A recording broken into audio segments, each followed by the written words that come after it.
Alors bonjour. Aujourd'hui, je vais aborder la polarité de l'optimisme et du pessimisme et avec Mélanie. Mélanie qui a fait la formation des méthodes PIT et nous étions dans une conversation à un moment donné où nous parlions justement de l'ambiance en général en ce moment dans la société. Et nous avons pensé que la polarité optimisme et pessimisme pourrait être un sujet intéressant à aborder dans la série des vidéos sur les polarités. Alors, qu'est-ce que le pessimisme? Donc, je vais juste démarrer sur la définition de Wikipédia du pessimisme pour qu'on soit un petit peu calé sur ce sujet-là. Donc, c'est une aptitude, une disposition d'esprit, une vision du monde finalement. La manière dont le pessimisme va aborder les choses, c'est son regard qu'il porte sur le monde. Donc, c'est une vision du monde qui porte à prendre les choses du mauvais côté en étant persuadé qu'elles tournent mal. Et donc, le pessimiste, c'est quelqu'un qui est angoissé, forcément, puisqu'il envisage le pire à chaque instant. Le pessimiste, c'est quelqu'un qui perçoit la vie négativement. Il a une attitude mentale qui consiste à anticiper un résultat indésirable et négatif pour toute situation donnée. Alors maintenant qu'on a posé les bases du pessimisme, on peut aborder aussi ce que c'est que l'optimisme. L'optimisme, c'est une autre tournure d'esprit qui permet de voir les choses du bon côté en négligeant l'aspect fâcheux. Quand on est optimiste, on a tendance à mieux gérer le stress et donc cela va nous encourager à avoir des comportements beaucoup plus sains, une bonne hygiène de vie, on va avoir une appréhension du futur qui est positive. Ils ont une facilité à se donner des objectifs à long terme. Donc voilà pour les deux définitions, pour commencer, du pessimiste et de l'optimiste. Est-ce que tu voudrais dire quelque chose? Ce que tu en penses? Alors en tout cas, peut-être expliquer ce qui avait amené cette conversation, c'est que du coup, moi, je m'étais interrogée sur justement pessimisme, optimisme. Est-ce que ce sont plutôt des caractères génétiques un peu inscrits? Et en fin de compte, est-ce qu'on peut les aborder comme une polarité classique et basculer un peu le pessimisme vers de l'optimisme? Est-ce qu'il fallait passer par des polarités sous-jacentes comme bonheur, malheur, courage, peur? Typiquement, est-ce que la peur est pas un système qui encourage le pessimisme? Hmm. Alors, c'est aussi la question où est la poule et où est l'œuf, parce que quand on parle de courage-peur, est-ce que c'est le pessimisme qui engendre la peur ou est-ce que c'est la peur qui engendre le pessimisme? Alors effectivement, il y a quand même des terrains de base. On en avait parlé d'ailleurs entre nous parce que bon, on a évolué dans des environnements familiaux plutôt pessimistes. Euh, alors de deux choses une, soit on prend le contre-pied, on démontre un optimisme à outrance, ou bien on se calque par rapport à l'environnement familial et on reproduit le pessimisme que l'on a eu comme modèle. Il y a des prédispositions héréditaires. Je pense qu'il y a des lignes familiales quand on parle des constellations familiales, quand on parle de l'hérédité, c'est sûr qu'il y a des schémas qui sont engrammés à l'intérieur de nous. Toutefois, oui, est-ce que l'on peut le changer? Bien sûr. Enfin, moi, je pense qu'on peut le changer. Alors, moi, j'aime bien la citation Antonio Gramsci qui a dit avoir le pessimisme de l'intelligence et l'optimisme de la volonté. Et il dit, je suis pessimiste par l'intelligence, mais optimiste par la volonté. Je pense en toutes circonstances à la pire hypothèse pour mettre en branle toutes mes réserves de volonté et être capable d'abattre l'obstacle. Je ne me suis jamais fait d'illusions et je n'ai jamais eu de désillusion. Alors, ce que je trouve intéressant dans cette citation, c'est que la façon dont il s'exprime, pour moi, représente l'équilibre entre le pessimisme, c'est-à-dire avoir une appréhension rationnelle du réel, et l'optimisme, avoir aussi une appréhension de ce qui est possible pour le futur. Donc, ça supposerait que c'est peut-être par le réalisme qu'on peut ramener les deux pôles un peu plus à l'équilibre. Oui, parce que euh, un optimisme exagéré, excessif, peut nous mettre en danger. C'est-à-dire, si par exemple, ben, je me lance dans une entreprise et que je ne pose pas mes bases quand même réalistes financières, où je m'associe avec quelqu'un parce que je le trouve juste sympa, parce que je pense que tout le monde est gentil, etc. Cet optimisme excessif peut engendrer vraiment une faillite, une perte d'argent et de gros problèmes personnels et familiaux. Donc, l'excès d'optimisme n'est pas la solution. Je connais des gens qui, effectivement, sont un peu dans des phrases toutes faites, ça va aller, mais non, mais tout va aller bien, sans base. Mm. Donc, se ramener au réel en évaluant les données, par exemple dans la construction d'un projet, il est important d'anticiper éventuellement le pire pour voir quels seraient les problèmes et également de voir si nos rêves sont réalisables. Et ça permet de juguler la peur. Parce que du coup, la question, enfin moi, c'est les questions qui me viennent, c'est est-ce qu'il est plus facile d'être pessimiste qu'optimiste?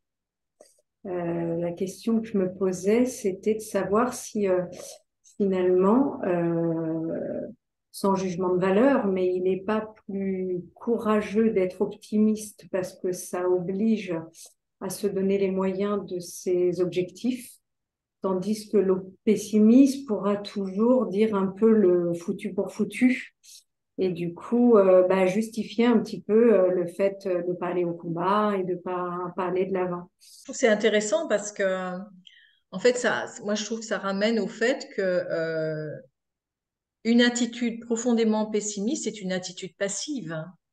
Ouais. Quand tu dis que c'est plus facile, une attitude passive est une attitude qui part du principe que l'extérieur me gouverne.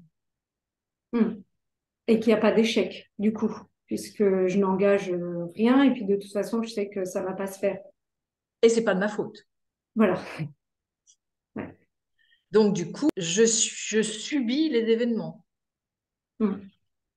Et éventuellement, je vais aller me plaindre auprès de mon employeur parce qu'il ne me paye pas assez. Que dans l'inconscient de quelqu'un de très pessimiste, donc on est un peu dans le côté excessif, on n'est pas dans une analyse réaliste d'un événement, d'une situation en se disant, mais non, mais si on va dans cette direction, on va droit dans le mur. Là, s'il y a eu une analyse réaliste, c'est autre chose, c'est pas du pessimisme, c'est analysé, c'est rationnel, c'est objectif.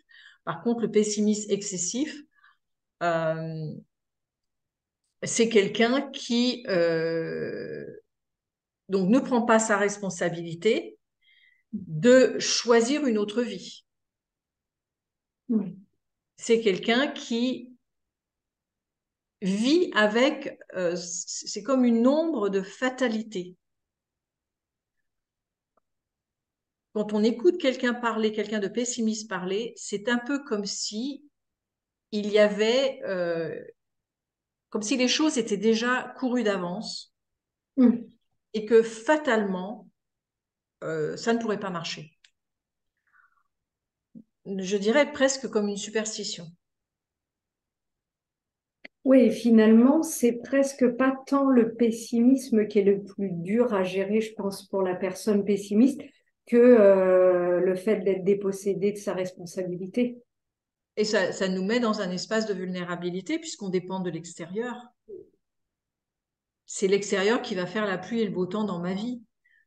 Par exemple, quand on a peur de se faire licencier et qu'on est dans un mode pessimiste, on va dire je vais perdre mon boulot, je vais perdre mon boulot, je vais perdre mon boulot, et quelque part, j'y peux rien. Alors oui, peut-être qu'il y a des plans de licenciement, auquel cas je risque de perdre mon boulot, mais l'optimiste va rebondir.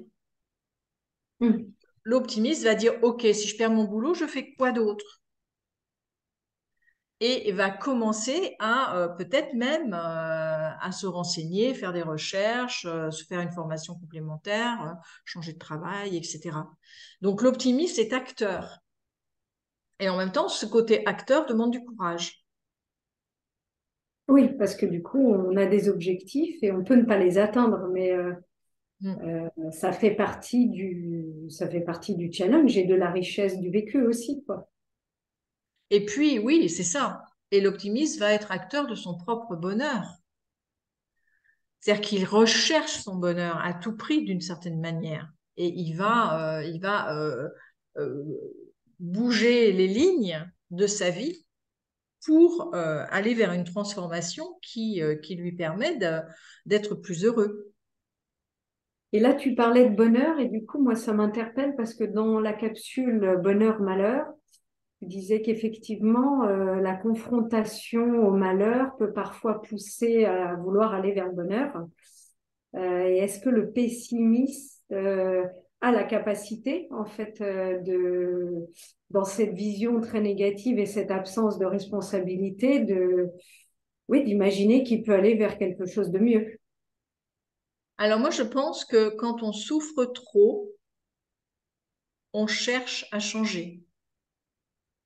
Tout dépend du seuil de tolérance de chacun. C'est-à-dire qu'il y en a, enfin, il y a des gens qui souffrent d'une certaine manière. Moi, je me dirais, je pourrais même pas Oui. aller jusque-là. Mais eux, ils y arrivent pour des raisons qui leur appartiennent. Et donc, malheureusement, parce que je veux pas en faire une règle, ni une loi, mais malheureusement, aujourd'hui, l'humain change par la souffrance. Mm. Je dis malheureusement parce que je pense pas que ce soit nécessaire. L'arbre n'a pas besoin de souffrir de sécheresse pour pousser. Euh, mais par contre, en cas de sécheresse, il va se renforcer en poussant ses racines plus Mm. profondément. Mais c'est pas obligé. C'est-à-dire, s'il y a de la pluie, tant mieux. Il va pas être plus faible avec la pluie. Mais il va trouver la solution pour aller creuser ses racines plus loin, pour aller chercher le petit circuit d'eau qui peut exister un peu plus en profondeur. Donc, il trouve une solution. L'humain, quelquefois, va falloir appuyer très fort pour qu'il décide de changer. Donc, le pessimiste, à force de se prendre, de se faire valider tous les jours que oui, le pire arrive, en permanence, le pire arrive, et plus il croit que le pire arrive, plus le pire arrive, à un moment donné, il va peut-être se poser la question, est-ce que je voudrais vivre autre chose? Mm. Et c'est à ce moment-là que la bascule va se faire. Donc, et on voit bien dans le processus des méthodes PIT, quand on travaille avec certains des outils, on va pousser, en fait, pour dégager toute la charge émotionnelle négative jusqu'à son maximum, jusqu'au plus loin possible. On peut même pousser le négatif jusqu'à l'absurde. Mm. Mais cet absurde, ça va être le point de bascule. C'est-à-dire qu'à un moment donné, la personne, elle va lâcher cette attitude pessimiste pour enfin vouloir aller de l'autre côté et trouver l'optimisme qui lui donne une carotte pour avancer, qui lui donne la force d'avancer. C'est l'optimisme qui lui donne envie d'avancer. Et ça répond à un instinct de survie. On Oui, l'emmène tellement loin dans le pessimisme que voilà, on a tous quand même à un moment ce côté où, ben non, je me raccroche à quelque chose, quoi. oui. Il paraît que quand une personne décide de se suicider, la microseconde qui précède, enfin quand elle passe à l'acte, il y a l'acte et il y a le décès. Il y a quelques secondes d'intervalle. Et dans cette microseconde, il paraît que la personne regrette son acte. En fait, c'est le principe de survie Ouais. qui fait basculer de l'autre côté. Sauf que bon, voilà, quand il y a passage à l'acte et que c'est trop tard, c'est trop tard. Mais ce que je veux dire, c'est qu'il y a un moment où, hop, Ouais. euh, parce que notre corps, il est programmé comme ça. Mais c'est ça, il y a une mécanique. émotionnel qui va se mettre en marche. Ouais. Et du coup, la question aussi, moi, qui m'interpellait, parce que si on part un petit peu du principe qu'effectivement, il y a peut-être une part de génétique ou d'hérédité dans les tendances plutôt pessimistes, optimistes, euh, est-ce qu'après, c'est des faits du quotidien qui vont pousser l'une ou l'autre? Qu'est-ce qui fait que certaines personnes avec des prédispositions identiques ne réagiront pas du tout pareil? Parce que finalement, c'est l'existence des deux pôles qui fait la substance de la vie, quoi. Donc, c'est vrai que qu'on soit dans un extrême positif ou négatif, il manque une partie. Effectivement, qu'est-ce qui fait que deux personnes qui peuvent être dans un environnement avec une prédisposition pessimiste, bah, l'une va rester et puis l'autre va va éventuellement aller vers l'optimisme? Est-ce que du coup c'est un instinct de survie plus marqué chez l'une? Est-ce que c'est des événements du quotidien euh, Alors, c'est difficile d'y répondre parce que ouais. il est dit aussi que, enfin, les sages-femmes qui réceptionnent les bébés à la naissance disent que dès l'arrivée, la personnalité de l'enfant est présente. Il ne se comporte pas du tout de la même manière d'un enfant à l'autre. Donc, il y a l'environnement familial et les conditionnements sociaux et familiaux, et puis il y a la personnalité qui est propre à l'individu. Mm. Et ça, c'est 50% quand même qui vont faire qu'un frère, une sœur ou deux sœurs de frères, à même 1 an d'intervalle, donc on va dire les parents ont à peu près élevé leurs enfants de la même manière, On ne vont pas réagira se pareil. comporter de la même manière. Donc il y a la personnalité de la personne et derrière, je pense, il y a aussi les bénéfices secondaires que la personne y trouve. Quelqu'un de pessimiste qui va être plus passif va se faire aider, va se faire réconforter, va être protégé. Il y a une position plus victime. Et elle peut y trouver des bénéfices secondaires qui la maintiennent dans ce côté angoissé, inquiet du futur, n'osant pas faire, donc les gens le font à sa place, la protègent, la surprotègent, etc. Euh, et il y a un autre type de tempérament qui est plus indépendant, qui veut faire les choses à sa façon, qui veut être autonome, qui désire être autonome, qui va foncer vers de toute façon j'y arriverai, donc une rébellion. Ce qui est intéressant, c'est que les deux pôles sont toujours joints. C'est pour ça que quand on parle d'excès d'optimisme ou d'excès de pessimisme, enfin ça va pas, c'est négatif. Un excès Mm. d'optimisme est négatif. C'est pour ça que quelqu'un qui prend le pendant d'excès d'optimisme euh, a au fond de lui un excès de pessimisme aussi, sauf qu'il est caché. Ouais. Ah, et il peut s'auto-saborder, c'est-à-dire qu'il peut dire non, mais moi j'y arriverai, moi j'y arriverai, moi j'y arriverai, enfin un saut à l'élastique, il vérifie pas l'élastique et puis il se plante.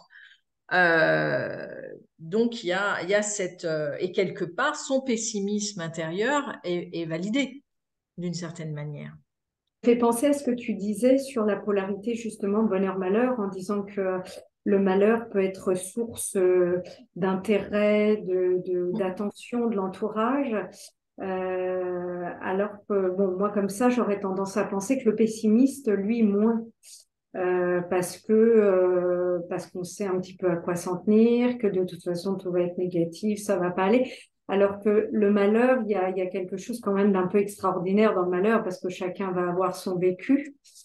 Euh, donc, j'aurais quand même tendance à penser que le pessimisme exclut un petit peu la personne des groupes, ce qui n'est pas toujours le cas de la personne malheureuse, on va dire, ou qui se complaît dans le malheur. Alors ça dépend parce que c'est pour ça que c'est intéressant, tu parles de cette autre polarité bonheur-malheur, hein, parce que en fait c'est au pessimiste qu'arrivent tous les malheurs. Oui. Il crée sa réalité quelque part. Euh, Donc, il a quelque chose à raconter. Et souvent, on a cette phrase, je le savais. oui. De toute façon, foutu pour foutu. C'est ça. Mais c'est marrant, enfin, je rebondis sur cette expression parce que moi, je l'ai entendue plusieurs fois chez une personne adulte, mais chez un jeune aussi. Il y a un côté foutu pour foutu et je trouve que c'est une phrase qui est extrêmement violente. Qui montre vraiment à quel point la personne se sent démunie parce que elle sait que c'est pas le bon chemin et elle préfère tout lâcher et dire ah bon bah tant qu'à faire autant aller au bout. Que c'est souvent des paroles qui peuvent faire sourire parce que l'expression est marrante, mais en fait elle est quand même profondément lourde de conséquences. Oui, moi je dirais pas que, parce que du coup, ça peut permettre la bascule vers oser faire quelque chose. Oui, oui, on arrive à l'extrême du négatif, donc Oui, donc j'ose. Foutu pour foutu, j'ose.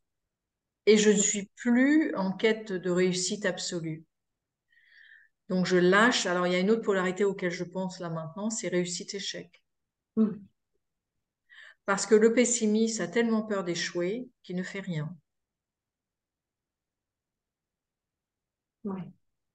Alors que l'optimiste est beaucoup plus à courir des risques et il envisage la réussite.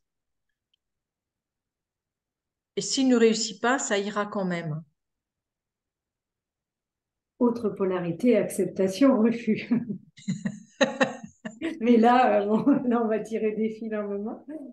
Mais oui, mais Oui. en fait, de toute façon, elles sont toutes imbriquées les unes dans les autres, quoi. Après, c'est à voir quelles sont les plus pertinentes pour chacun.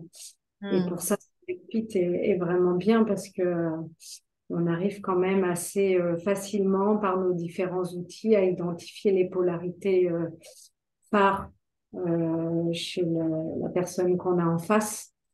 Et on peut voir les polarités qui sont cachées en dessous, Mm.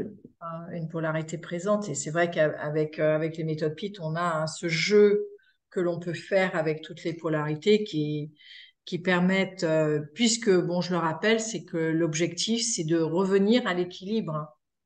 L'idée n'étant pas justement de faire que du suroptimisme pour dissoudre le pessimisme. Je pense que c'est important d'être réaliste et dans certaines situations, c'est de dire ça va pas marcher. Mm. Il ne faut pas oublier que dans le pessimisme et l'optimisme, c'est une projection sur un futur hypothétique. Mm. Donc on ne sait pas ce qu'il sera. Néanmoins, on peut déjà commencer à anticiper certains éléments pour voir si ça peut marcher ou si ça peut ne pas marcher, parce que quelquefois on peut anticiper. C'est-à-dire que dans ton propos, en fait, ce qui revient vraiment en point fort, c'est qu'il faut toujours revenir au réel et repartir de là, quelle que soit l'anticipation d'après, pour quand même échafauder quelque chose sur du concret et le moins possible sur une projection fantasmée ou imaginée, quoi. Oui, en fait, je pense que sur cette polarité-là, particulièrement, revenir au réel, c'est une manière de juguler une tendance, si on a une propension au pessimisme qui nous freine et nous empêche d'avancer, c'est de revenir au réel et se dire quelles sont les chances que ce que je pense advienne. Faire face à la peur, ce à quoi je fais face, c'est vraiment faire face à la peur. OK, maintenant, il y a un plan de licenciement. Je pense que ça peut être moi qui fasse partie du lot. Ok, j'y fais face. J'apprends l'annonce, on m'annonce que je suis licenciée. Qu'est-ce que je fais par rapport à ça? Et donc, à ce moment-là, je vais commencer à élaborer des solutions. Euh, une fois que j'aurai élagué toutes les peurs. Donc, ça permet finalement d'être face au réel, ça, même un réel qui est douloureux et difficile à voir, comme une crise de couple qui va vers la séparation, de faire face à cette éventualité permet d'échafauder des solutions. Des solutions autres qui me permettent de rebondir. Donc vraiment le réel, c'est la solution pour rééquilibrer les pôles. Oui, parce que là, du coup, tu es dans une vision pessimiste, réaliste et active, parce que Voilà. tu crées quelque chose ce qui est pas la même chose que d'être vraiment le pessimiste passif. Et en fait, oui, la manière de passer à l'action, c'est de regarder le réel Mm. et se percevoir que ma peur est irréaliste parfois, c'est trop loin dans le futur. Et une fois que je vais au bout du bout, euh, où je m'aperçois éventuellement que de toute façon, il n'y a pas de problème. C'est pas grave. Il y a certaines situations qui sont pas très graves. Bah, par exemple, imaginons, j'apprends qu'il y a des grèves d'avions alors que je suis sur le point de prendre mon avion et je pars en panique. Je me dis, ça y est, je vais pas avoir mon avion, je vais pas avoir mon vol, je vais pas pouvoir aller là où je veux aller, etc. Mais à ce moment-là, oui, mais il y a d'autres solutions. Et si je commence à faire face à ça, je vais prendre un autre vol. Peut-être que j'arriverai plus tard, mais je vais prendre un autre vol, je vais prendre un train, je vais prendre une voiture, ou je vais rester sur place. Je vais trouver une solution et qu'au final, il n'y a pas de raison de paniquer. Si je me mets dans un mode réaliste, OK, problème, qu'est-ce que je vois comme solution éventuelle? Oui, puis il y a un poids aussi sociétal dans la manière dont on réagit, dont il faut réagir pour bien réagir. En règle générale, il y a aussi quand même tout un regard de l'extérieur sur comment il faut bien faire. Et du coup, si on le fait différemment, bah après, c'est encore une question de responsabilité. Est-ce qu'on assume sa façon de faire? Est-ce que on est capable de gérer le regard des autres? Donc, c'est revenir à soi, à l'intérieur de soi, et de revenir à son propre ressenti et ce que je pense moi personnellement par rapport à ça, quoi, par rapport à la situation. Et pour apprendre à équilibrer ces deux pôles, sachant aussi que le monde dans lequel nous vivons est particulièrement négatif, c'est revenir à soi, revenir au réel par rapport à ce qu'on nous annonce d'un point de vue collectif, revenir à mon réel à moi, ma vie personnelle et les solutions personnelles que je peux envisager. Donc il y a la nécessité d'anticiper un petit peu, quand même, mais d'anticiper de façon réaliste. Et cette anticipation va me permettre de sortir, par exemple, d'un pessimisme passif ambiant, parce que je pense qu'au niveau sociétal actuellement, c'est vraiment, il y a une forme de pessimisme passif ambiant, d'un point de vue collectif. Et tout le monde est un petit peu pris dans ce bain de tiédeur négative, molle. Je pense qu'il est important de revenir au réel, mais à mon réel à moi. Euh, Quand j'écoute les actualités, où est-ce que moi je suis touchée personnellement par ce que j'entends? Alors, par rapport à cette manière de penser, on en arrive à la notion d'égoïsme ou d'altruisme. Donc, ça sera peut-être le sujet d'une prochaine capsule sur ce thème. Euh, oui, je pense qu'avant de s'occuper des autres et avant de s'occuper du monde, se préoccuper des autres et se préoccuper du monde, il est nécessaire euh, que je revienne à moi, à ma situation personnelle, à mon réel, et que si j'ai des peurs et des anxiétés pour mon futur, que je regarde quelles sont les solutions possibles à partir de mon point personnel, de mon centre, et non d'être victime des circonstances extérieures. En fait, on crée notre vie à partir de notre centre.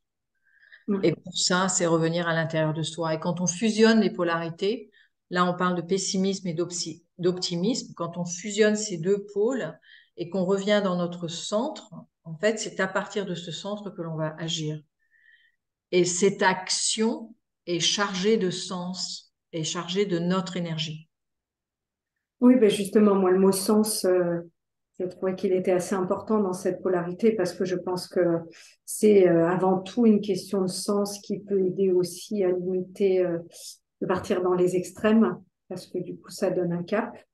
aussi l'existence de ces contraires qui créent ouais, la consistance et l'intensité du vécu. Hmm. C'est parce que le pessimisme existe que l'optimisme a autant de valeur et vice-versa, en fait. Donc, on a besoin des deux, mais pas dans les extrêmes. Absolument, bravo. Et merci. Et on vous dit au revoir et à bientôt pour une Au autre revoir. capsule.